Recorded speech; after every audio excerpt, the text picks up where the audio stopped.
BFM Business et CB News présentent Hebdocom, Rebecca Blanc-Lelouch. Bonjour à tous, très heureuse de vous retrouver aujourd'hui pour cette nouvelle émission. Au sommaire, quelles évolutions pour la production de flux télévisés de la Starac à Miss France en passant par Koh Lanta. Nous recevons aujourd'hui Alexia Laroche-Joubert, productrice et présidente directrice générale d'Adventure Line Production. C'est la course finale des candidats au rachat d'M6. On fera un point sur la situation avec Julien Casqui dans son journal. Et puis on s'intéressera aux polémiques du sport français, le Qatar, les droits d'image à la Fédération française de foot. Quelle communication? Pour en parler avec nous, Cyril Linette, fondateur de Deux Fellow Company, et Bruno Fraioli, fondateur de Sport Business Club, seront avec nous tout à l'heure. Voilà le programme, c'est parti, Hebdocom, ça commence maintenant. BFM Business, Hebdocom, l'invité média. Et nous accueillons donc Alexia Laroche-Joubert. Bonjour. Bonjour. Vous êtes productrice et PDG d'Adventure Line Production. Vraiment, je suis ravie de vous recevoir. Merci d'être avec nous. Et comme d'habitude, je suis accompagnée de Frédéric Roy, rédacteur en chef CB News. Bonjour Frédéric. Bonjour Rebecca. Et Julien Casqui, journaliste BFM Business. Bonjour Julien. Bonjour Rebecca.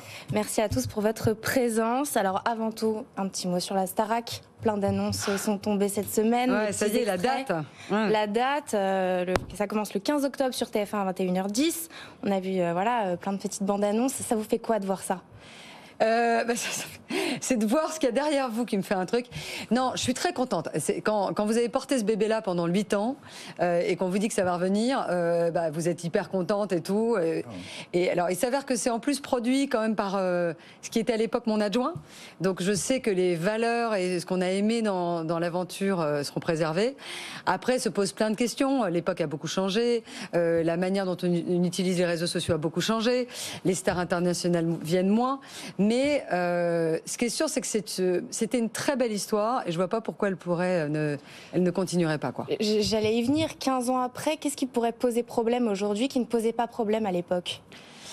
Je vais reprendre un peu ce que j'ai dit juste avant. D'une part, les réseaux sociaux, c'est-à-dire que la création d'un artiste maintenant se fait aussi beaucoup à travers les réseaux sociaux, ce qui n'était pas du tout le cas à notre époque. Donc je ne sais pas comment ils vont gérer ça. C'est-à-dire que est-ce qu'ils vont leur donner accès aux réseaux sociaux ou pas? Est-ce qu'ils vont les utiliser? Est-ce qu'il y aura l'effet de communauté, qui pour moi est un ressort, en tout cas que moi je développerais, si je devais la reprendre. Il y a ce premier point-là, et donc il y a peut-être aussi un changement de fraîcheur. Voilà, donc il faut faire attention au casting. Et puis il y a quand même, à l'époque, moi j'avais pas The Voice. Donc voilà comment ils vont gérer les deux castings. Il y a cet élément de star internationale qui voyageait beaucoup à l'époque où on avait la chance de faire la Star Academy. Elles le font encore aujourd'hui? Non, elles le font plus parce qu'il y a les réseaux sociaux. En fin de compte, elles communiquent avec leur communauté à travers les réseaux sociaux. Elles balancent leurs clips à travers les réseaux sociaux. Donc elles ont moins ce besoin-là. En revanche, elles viennent pour les grands lives, etc. Après, je sais qu'ils ont un accord avec Sony, je crois. Sony étant une grande maison, je suppose que l'accord, normalement, il doit fournir, à mon avis, des artistes.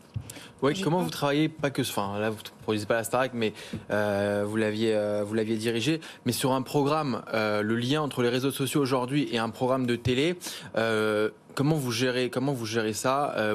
Les réseaux sociaux, ça amplifie le programme. Parfois, ça fait un bad buzz. Comment vous organisez par rapport à ça? Alors, c'est très compliqué. Alors, il y a deux phases. Il y a la phase tournage et il y a la phase diffusion. Là, en l'occurrence, c'est une émission live. Donc, on gère les deux en même temps et donc, il faut avoir une réactivité très forte.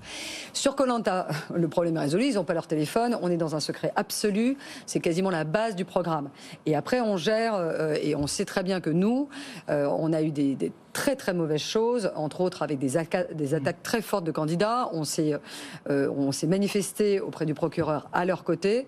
Donc on a eu à affronter avec eux. Alors évidemment, nous on est une personne morale, eux c'est encore plus violent parce que ce sont des candidats. Des choses très dures. Sur Miss France, on fait très attention aussi, parce que pour le coup, on est une émission en direct. Vous le savez, on a eu un très bad buzz avec April Benayoun, qui a quand même été attaqué pour ses appartenances religieuses. Là aussi, on s'est manifesté. Donc, c'est toute la difficulté. C'est-à-dire qu'il y a des réseaux sociaux vous portent aussi parce qu'il y a un effet fan, il y a un effet soutien, il y a un effet d'attachement. Ça a des super côtés. Et moi, c'est vrai que je travaille beaucoup sur des programmes où l'attachement est très important. Et puis après, il y a des attaques. Alors, il y a des réseaux qui sont plus soft que d'autres. Et puis après, ce que je dis souvent quand même aux candidats, faisons attention à donner trop de lumière sur des gens malfaisants, alors qu'au final, ça ne correspond qu'à 1 ou 2% de l'intégralité des commentaires qui sont soit neutres, soit très positifs. Alors aujourd'hui, vous, c'est Miss France depuis presque 2 ans. Miss France qui réunit 8 millions de téléspectateurs en moyenne. 30 ans après Alexia Laroche-Joubert, comment ça fonctionne toujours autant? Et une autre question sur Miss France, avec un tel succès, pourquoi en faire qu'une par an d'émission Miss France? C'est marrant que vous posiez cette question parce qu'on s'est posé la même question. Alors je vais essayer de répondre à la première. Pourquoi un tel succès? Parce que c'est un énorme show. Alors moi j'ai repris il y a 2 ans. Ça fait suite aussi à de multiples évolutions. Ce qu'on a cherché à faire avec le producteur artistique Frédéric Gilbert, c'est à remettre aussi une... En gros, on trouvait que c'était un peu trop Victoria's Secret. Et on voulait recréer justement ce principe d'attachement dont on parlait précédemment avec les jeunes femmes, qu'on les connaisse plus, qu'elles parlent davantage.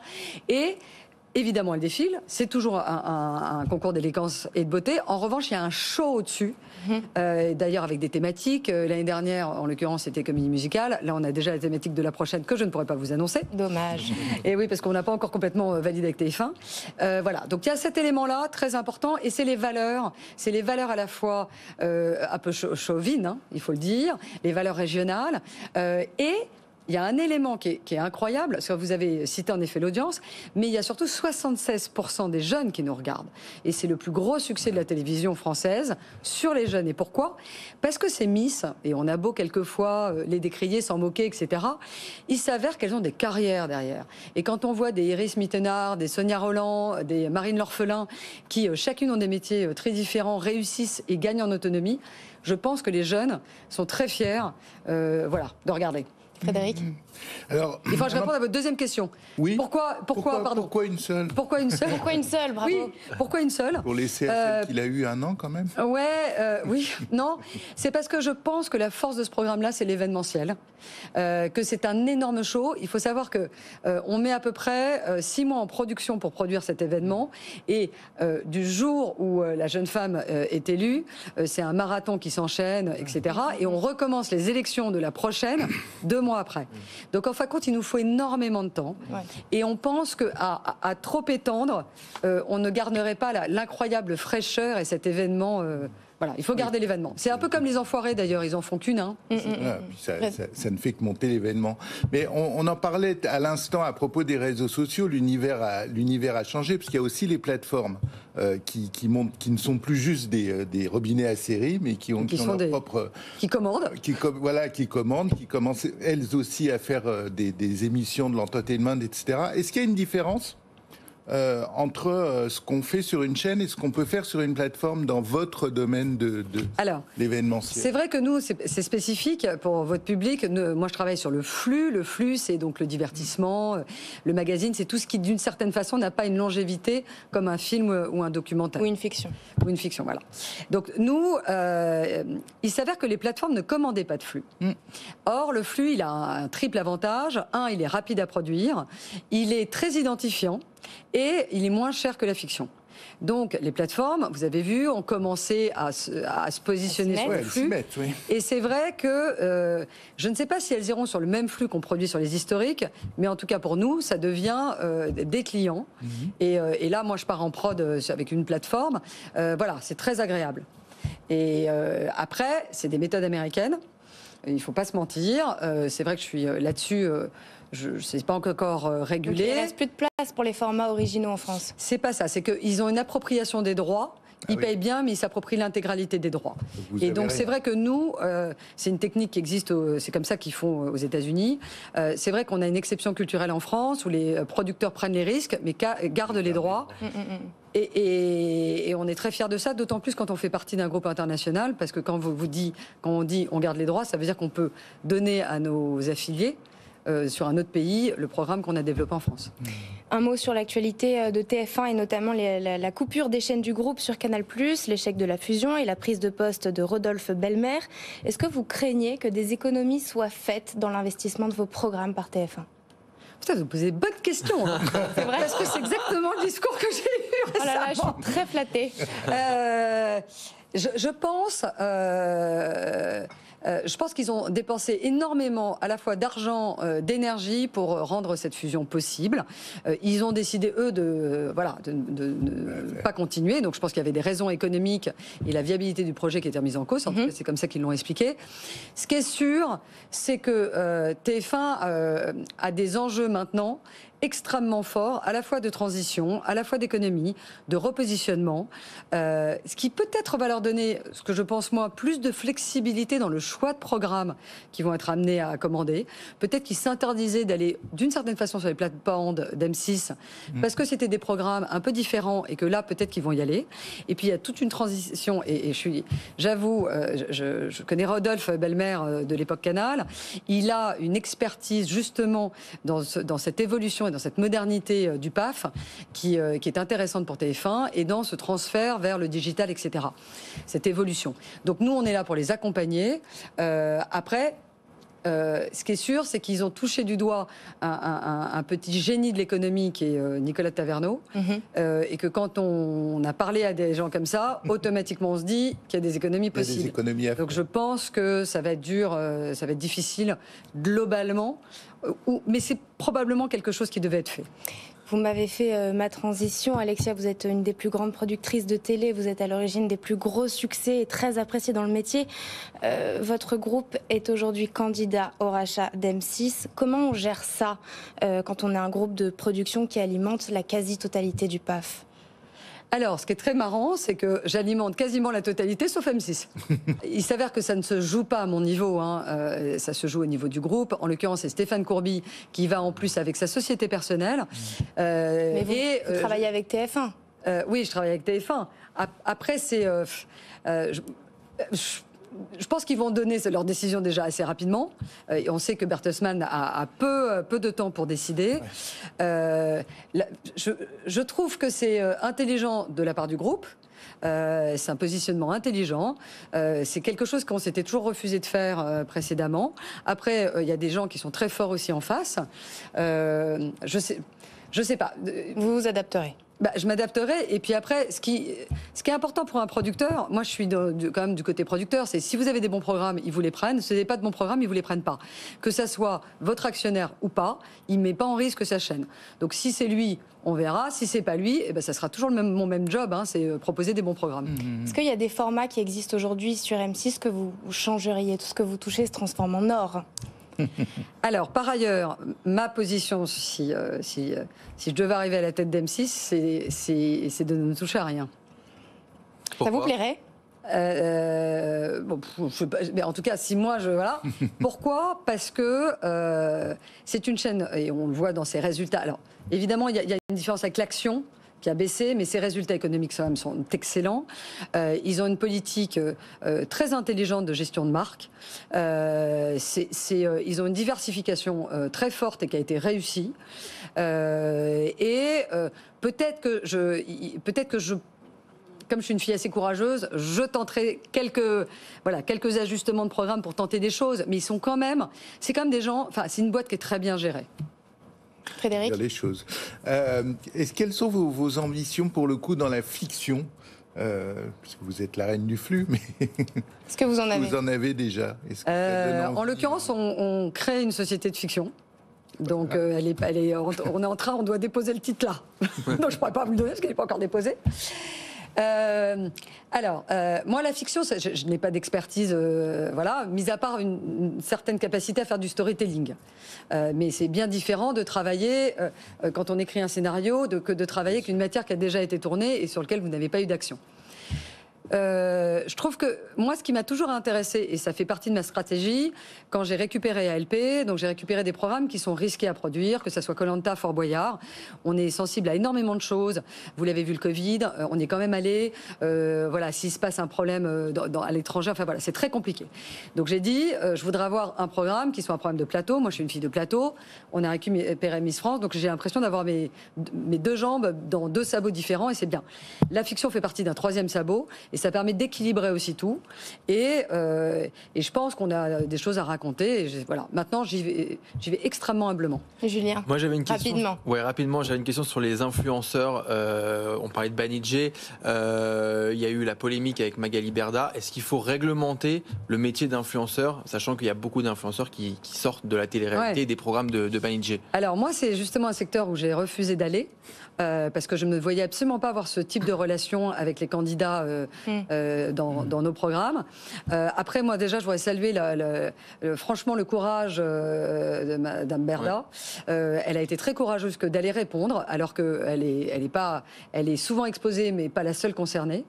Après, est-ce qu'il faut réglementer? Sûrement que sur des secteurs où, un peu sauvages comme ça, qui ont émergé très rapidement, peut-être qu'il faut réglementer, ça appartient aux politiques de le décider.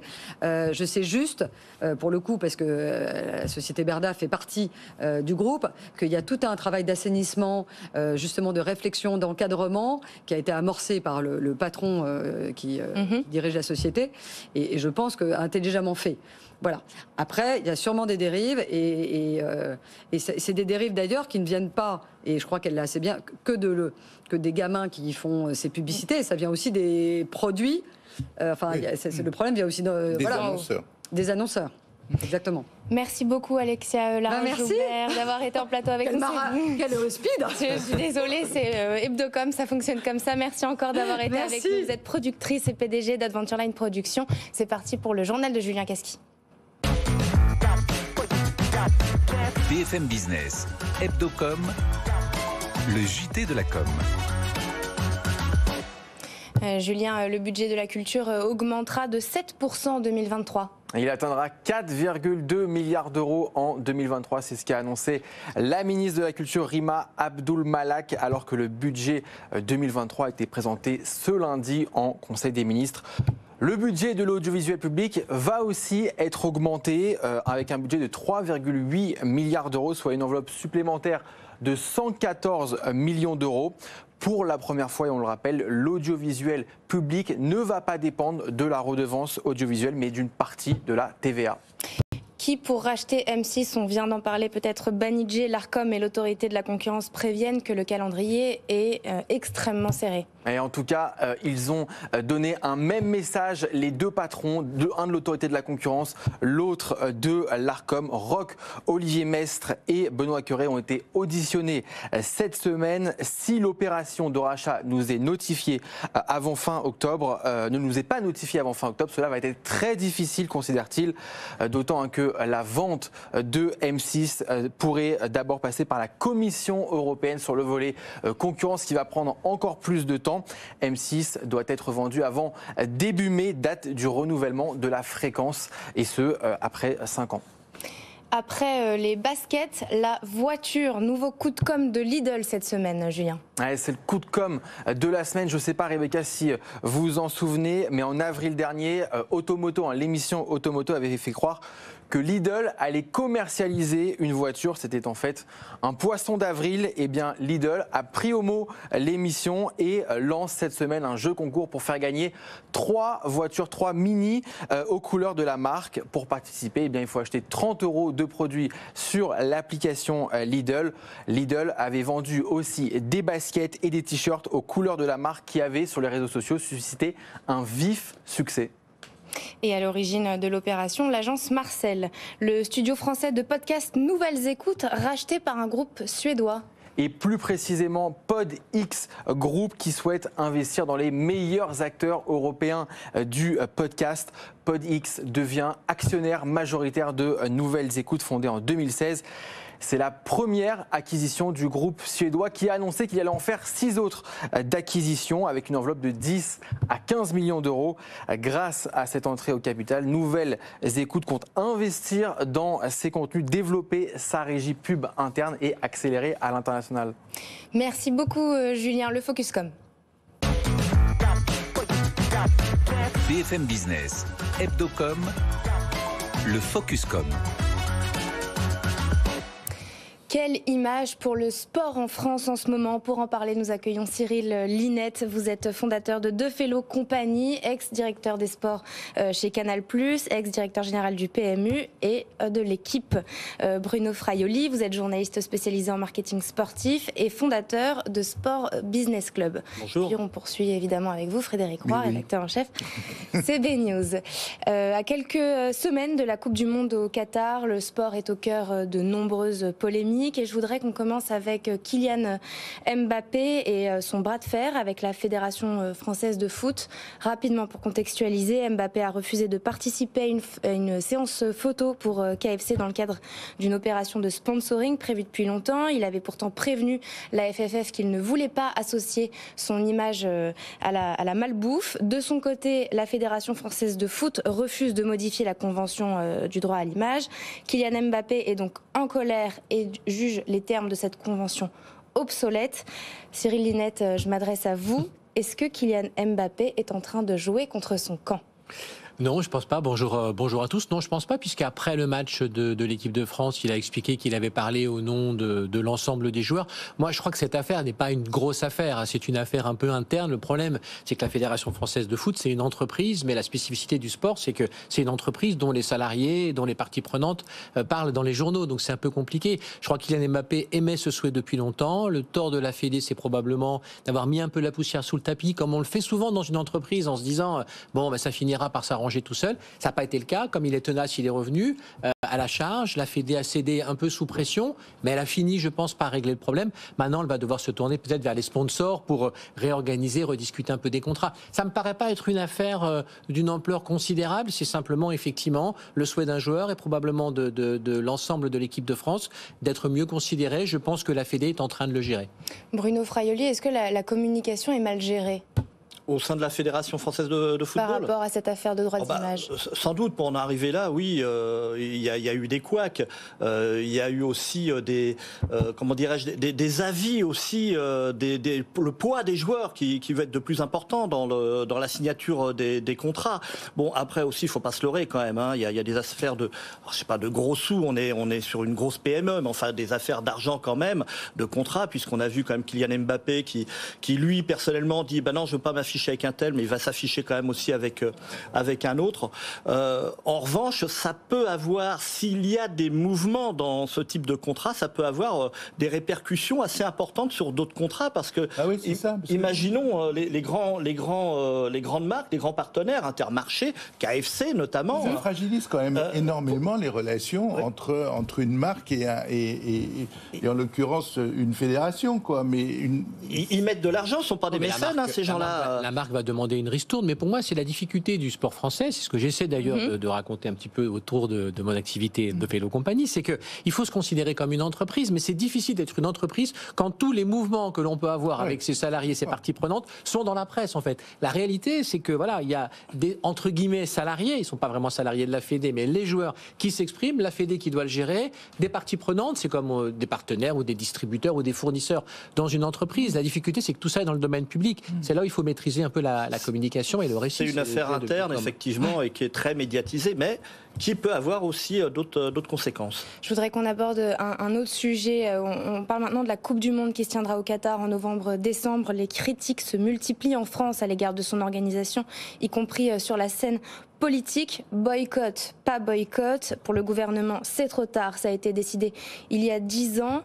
Bruno Fraioli, c'est pas un peu facile de dire c'est trop tard? Pourquoi on ne parle pas des enjeux économiques qui se cachent derrière là? Vous l'avez dit, oui, c'est peut-être un peu facile aujourd'hui, puisque ça a été quand même désigné il y a quand même plusieurs années. C'est peut-être à ce moment-là qu'il aurait fallu commencer à travailler, à se dire c'est peut-être pas forcément le meilleur lieu pour organiser la Coupe du Monde pour diverses raisons. D'abord, la première que c'est quand même un désert, hein, ce pays, il fait chaud, hein, même si ça fasse se jouer en hiver. Maintenant, il y a des responsables politiques qui veulent prendre des décisions. Il y a des marques quand même qui aujourd'hui prennent des engagements beaucoup plus forts qu'avant. Plus récemment, c'est Hummel, hein, le partenaire de l'équipe du Danemark, qui a dit moi je veux pas m'associer à l'événement, et donc il a fait des maillots avec la marque qu'on l'on voit le moins possible. Et puis je sais qu'il y a des partenaires aujourd'hui, des partenaires de l'équipe de France, qui se posent encore la question de savoir est-ce que l'on va communiquer autour de cet événement. Cyril Linette. On ne sait pas trop si on parle du climat, des droits de l'homme. Moi, je pense franchement que le sport doit arrêter d'être sans cesse sur la défensive, en fait. C'est pas possible que le sport se fasse engueuler toute la journée par l'ensemble des parties prenantes. On l'a vu sur l'affaire Galtier. C'est une erreur de communication manifeste. Mais enfin, le fait que ça génère des débats pendant 3 jours est absolument insupportable. C'est pareil, ça a été décidé il y a 10 ans. Bon, le métier de footballeur, c'est de participer à la Coupe du Monde. Le sport français n'a pas cessé de taper dessus. Il doit être irréprochable dans sa gouvernance, ce qu'il n'est pas toujours. Ça, c'est très important. Concernant l'organisation de la Coupe du Monde, là, au Qatar. Mais l'organisation de la Coupe du Monde a été décidée il y a 10 ans. C'est beaucoup trop tard aujourd'hui pour se poser la question. C'est pas la première ni la dernière fois qu'une Coupe du Monde est organisée dans un pays qui n'a pas complètement toutes les valeurs démocratiques. Et ce sera même sans doute de plus en plus le cas, vu la société dans laquelle on s'achemine. Oui. Et on était en Russie il y a 4 ans. Donc le sport français doit arrêter de se faire, entre guillemets, engueuler toute la journée. Il est là pour donner du plaisir aux gens. La Coupe du Monde, ce sera aussi du plaisir. On peut, à titre personnel, effectivement, regretter un certain nombre de décisions, mais globalement, le sport doit mieux se défendre. Oui, mais c'est quand même bien d'en parler. Si vous aviez encore été la direction des sports de Canal+, comment vous auriez couvert cet événement ? Normalement, je pense que la couverture des événements dans les médias peut aussi contribuer à faire bouger les choses au Qatar. Soit il y a un problème de principe et vous dites on ne veut pas organiser de compétitions sportives dans des pays qui ne sont pas des démocraties. Faire, pourquoi pas, ça va être un peu plus compliqué. Soit si c'est le cas, c'est-à-dire si c'est organisé dans des pays dont on peut un peu discuter effectivement du côté démocratique, il faut profiter de ces événements pour justement parler des problèmes. Mais parler des problèmes, c'est pas boycotter l'événement de mon point de vue. Ça vient pas, pardon Bruno ou Cyril d'ailleurs, du fait que ça a été effectivement décidé il y a 10 ans et qu'entre-temps, notamment les questions environnementales, pas seulement les questions politiques, mais les questions environnementales sont montées quand même de manière fabuleuse. Mais à la vitesse à laquelle ça va, dans quelles conditions va-t-on pouvoir organiser les JO de Paris 2024 ? Ça va très vite, la société va très vite, elle est soit de plus en plus responsable, c'est une forme de réalité, soit de plus en plus hystérique. On peut aussi se poser la question, l'école roulée des ministres et tous ces sujets. Donc le sport doit maîtriser son récit. Si les compétitions sportives ont encore lieu d'être, ils doivent maîtriser leur récit, être irréprochables dans leur gouvernance, dans leur sensibilité à tous les enjeux, mais aussi assumer le fait d'organiser une compétition sportive. Le but de Paris 2024, c'est d'organiser une compétition sportive, pas de régler tous les problèmes de la planète. Et à ce rythme-là, on y va tout droit. Je voudrais qu'on aborde un dernier sujet, le rugby. Début septembre, le parquet de Paris a requis 3 ans de prison contre le patron du rugby français, Bernard Laporte, mais aussi contre le patron du groupe Altrad, Moed Altrad, propriétaire du club de Montpellier et sponsor du 15 de France, pour avoir noué un pacte de corruption en 2017. Selon l'accusation, ce serait en échange de 180 000 euros versés en mars par Moed Altrad que Bernard Laporte aurait favorisé à plusieurs reprises l'homme d'affaires et son club pendant les matchs. Cyril Linette, pourquoi on n'en entend pas parler ? Comment l'équipe de communication s'en sort ? Alors, bon, d'une part, je ne peux pas commenter l'affaire en cours parce que c'est vrai que c'est des affaires de justice. Non, je pense on parle vraiment de la com. Ouais, la communication, le rugby bénéficie d'une forme de mensuétude en général parce qu'il est beaucoup plus populaire dans les milieux économiques, dans les milieux de grands patrons, dans les milieux médiatiques en France. Donc le rugby a cette chance-là, c'est d'être un peu caché par rapport au foot, qui sociologiquement est victime d'un mépris quand même de classe assez fort. Donc ça bénéficie au rugby, qui a su d'ailleurs tisser sa toile et devenir le vrai 2e sport en France, ce qu'il n'est pas dans la plupart des pays, au détriment, je dirais, en dépit parfois de certaines imperfections. On doit s'arrêter là. Merci beaucoup Cyril Linette, vous êtes fondateur de Deux Fellow Compagnie, et Bruno Fraioli, vous êtes journaliste spécialisé en marketing du sport et fondateur de Sport Business Club. Très bon week-end sur BFM Business. Hebdocom sur BFM Business.